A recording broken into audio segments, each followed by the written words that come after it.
Yes, we're back with another rider, another episode. Today we have Nimit in the house, and he is a quantitative trader.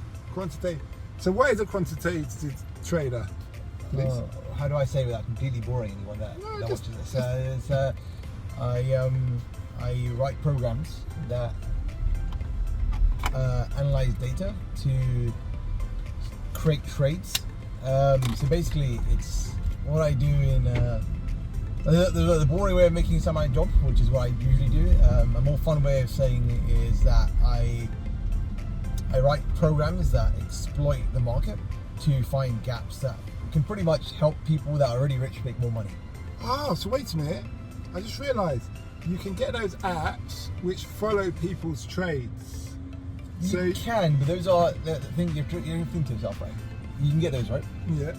How likely is it you can get this free money out there? Like, just you can follow someone's trades, and then you can like make their money off that. Like, how likely do you think it is? All right, there's an American woman. I watch Joe Rogan. Oh, I love Joe Rogan. Yeah, and there's an American politician who deals with inside trader, because American politicians, it's not against the law in America. So what someone did is develop an app which follows her trades. Yeah. And people were making loads of money, and then when she found out about it, she had it shut down. Which says a lot about her as a politician, yeah? Yeah. So what I'm getting from you, and correct me if I'm wrong, you make algorithms or software that finds loopholes that makes your client more money. Yes. Yeah. Pretty much. Okay. So what I recently so you're putting people out of a job then, other bankers out of a job then. I'm certainly endeavouring to, yeah. Yeah. Okay, that's good. Well, I came from a hedge fund before this, and now I work at a brokerage, and I find that most finance is just bullshit. It's just bullshit. Like, you look at things that don't exist, that aren't real, that aren't tangible, that can't be touched, and they're just ways of making the numbers in your bank account bigger and bigger. Okay. So there's that. Now, did you want to be this when you was at uni? Or at school? Did you think, I want to be a... No, man. Who the fuck grows up and thinking, oh yeah, I can't wait to be a quantitative trader? No, I don't know. I don't know. No, it's a fair question. All right, put it this way. Before you answer that, yeah. What did your dad do? My dad, he's a business owner, a small business owner. Okay. So he made his business does car collections, like, do you know the hold for your phone? Yeah. The mount you have. Yeah. Like, his business makes those. Okay. So he was like a first generation immigrant that came there, and he made his own business at the time. My mom's a nurse. And no, I didn't originally plan on becoming what I am now. When I was younger, what did I want to do? I wanted to play chess for a job. I wanted to play violin. I don't know. I didn't want to work. I never wanted to work. So where's your father from? From India. Oh, is it? Yeah. Both my parents from India. Really? I wouldn't have thought India. I get that a lot. I was thinking Malaysia, Singapore, one of those things. Oh, really? That's I normally get something like Spain or Turkey. That's not India. No, not generally. So your bloodline is one of the probably goes back to Britain from the old empire days, because you're really light. Very light. I'm quite light. Yeah. My parents are slightly darker. My mom's more slightly light like me, but my dad's had darker. My brother's a lot darker than I am. Okay. But yeah, I'm unnecessarily light. More than most people are. Okay. Well, no, it's not that it's a bad thing. I was just surprised. I didn't see that coming. So, how did you fall into being in this industry? It's a long story. So when I was in university, there was a girl I was helping with coursework, and she was a decent friend of mine. Well, back in the day, not so much anymore, but back then she was a good friend, and she invited me to a birthday party where I met a rather antisocial dude.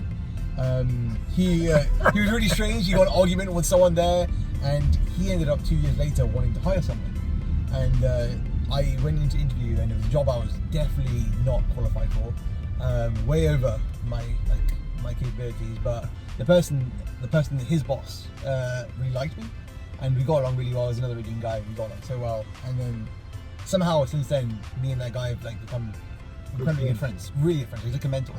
So he's a lot older than you. Yeah, he's like maybe 40, 44, 45. Okay. We got along from meeting. When you say he's antisocial. No, not the guy that's 44. So the person that works underneath him, that's also one of my bosses. I met him at a party, and he's very antisocial. Like, not antisocial. I'd say he's very quirky.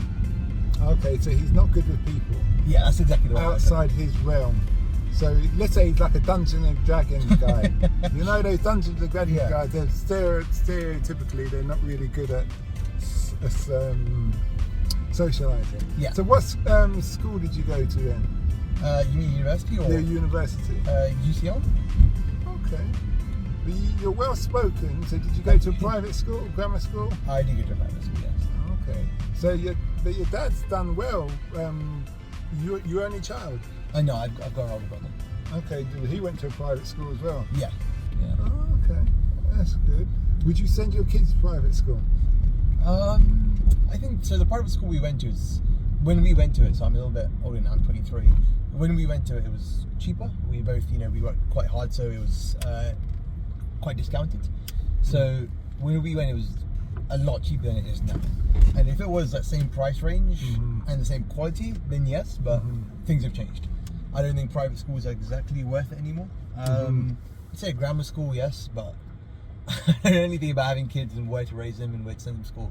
I'm way too young and immature to know that. But I would say possibly if I was in the right place financially, but otherwise I think grammar school. Okay, I'm with you. Now you said that you're not friends with that girl anymore.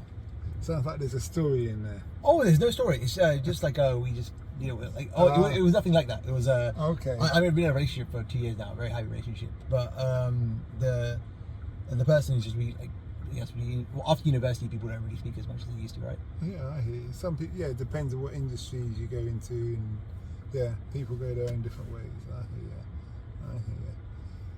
So through uni, so you got this. Sorry, going back to your story, you got given this opportunity. Did you get imposter syndrome that you said you didn't feel like you were qualified for it? I did have quite a bit of imposter syndrome. I think as everyone around me was a lot older than I was, so I definitely, there's that. If everyone around you is older than you, you feel like, oh shit, I need to make up for it, right? But it was okay. Like I said, at that time, I had a different person I worked for than I do now, and he was the person I mentioned I'm very close with, and he's just so easy to work for, man. Like, he would let me come in anytime between 10 and 11. I can leave 10 and 11. I know. What kind of job is? I know. It was crazy. It was fucking incredible. What kind of job's that? You started at 10 or 11. Honestly, 10, 11, I can leave whenever I finish my work. As long as I did the work, he would let me do whatever I wanted. I was such an incredible guy, man. And then, and then I didn't really have. After that, I didn't. I got a little bit more confident, and then I joined the job I'm in right now, which I say I have a little bit more imposter syndrome for, because the person I replaced, he was way better than I am. He was fucking good. So I have more imposter syndrome now than I do then. Okay, that's good. Tell me about yourself. What do you do? How long have you been doing this for? I've been doing this for, well, we're going to get onto your violin. Well, we've still got time, we're stuck in traffic here. I'll just think about going a different way now. But, what? So, just backing up. This guy clearly wants to go in my position. And that's not going anywhere. What's he doing? There's no, look at it. Wait a minute, not traffic. There's no traffic. There's no traffic there. No, there's a queue there, right? Yeah. So, about your violin, you said you played the violin. Yeah, I played a lot when I was younger. Tell us about that. How did you get into it? Because your dad probably, was he into it? No. Neither of my parents played an instrument. I think my mom and dad were really keen on us having hobbies. Both me and my brother just like to play games all the time, so it was important. I think my parents made a really good active effort on making sure we went to like swimming lessons and violin, and we actually tried to make an active effort to have something that set us apart. And learning an instrument from young gives you that dedication, or I hoped would give you that dedication to do something consistently. So you have to practice, you have to maintain it, and it's meant to be quite fun. You're making your own music, and you're doing something that's quite natural. So yeah, I got into it more because my mom thought it'd be good for me to try something different, try something new, and What age were you when you started? I was 7, Really? 6. And were you playing for hours, like every day? No, I never played that much. I would say when I around exam season, like before I did the grades, then I'd probably do a couple of hours every day. But other than that, it was more leisurely. Okay. Alright.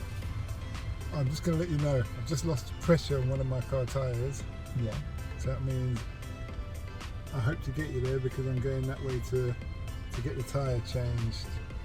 But the fact that I've lost pressure is not good. So hopefully we can get there in time. No worries, mate. No worries. Yeah. I think there's